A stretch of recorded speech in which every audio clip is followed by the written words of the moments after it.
Inilah tempat turunnya Roh Kudus di Hari Raya Pentakosta. Hari Raya Pentakosta bukan hanya sebuah cerita, tapi mempunyai jejak sejarah yang nyata di Yerusalem. Tempat ini disebut Senakel atau ruang atas, terletak di Gunung Sion tidak jauh dari tembok kota tua Yerusalem.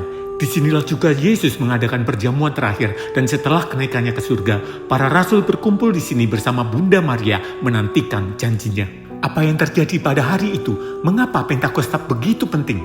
Apakah ini hanya sekedar peristiwa Alkitab lainnya? Pentakosta bukan hanya sekedar hari ketika Roh Kudus dicurahkan kepada para murid, tetapi momen ilahi yang mengubah jalannya sejarah. Disinilah Tuhan menyatakan kuasa dan kehadirannya, bukan hanya pada saat Pentakosta hari itu, tetapi sampai detik ini. Ketika itu para murid dan Bunda Maria menunggu dalam doa, dalam kesatuan, dalam pengharapan.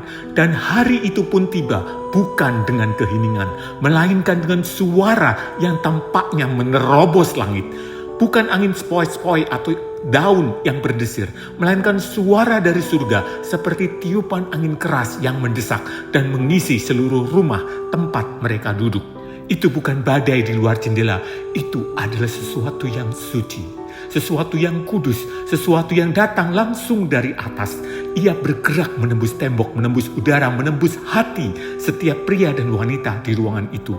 Bukan hanya keras, suara itu penuh dengan sesuatu yang tak terlihat namun berat, seolah nafas Allah sendiri sedang menyapu mereka.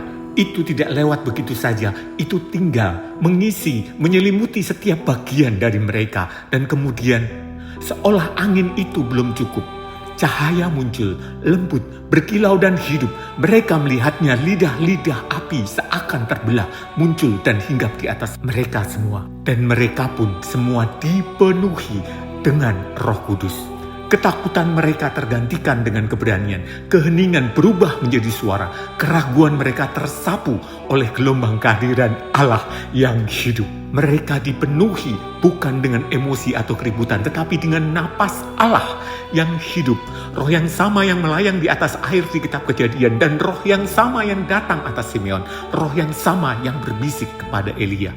Itu bukan sekedar momen, itu adalah kelahiran baru. Dan ketika mereka dipenuhi, sesuatu yang baru mulai berbicara melalui mereka.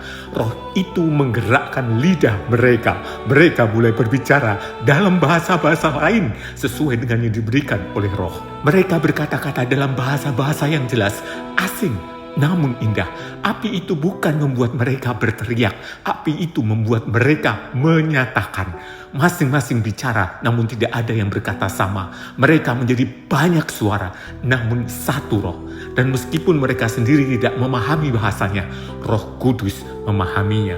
Suara surga kini pecah melalui mulut manusia untuk menjangkau bangsa-bangsa yang sedang menanti di luar pintu. Suara mereka tidak lagi tersembunyi. Mereka akan mengalir keluar ke jalan-jalan, dan apa yang terjadi di ruang atas itu akan segera mengguncang seluruh dunia. Semua nama bangsa disebut dan tidak ada satupun yang terlewat. Pada hari raya Pentakosta semua bahasa dikumpulkan dan manusia disatukan.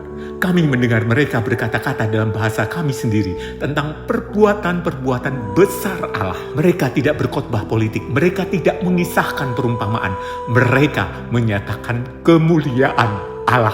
Mereka mengumandangkan keagungan Kristus yang bangkit. Dulu mereka takut, tapi kini mereka berani. Dulu mereka lemah, tapi kini dikuatkan.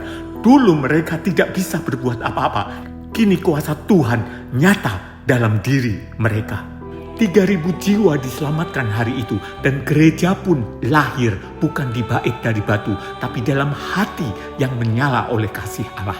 Api itu belum padam, saudaraku.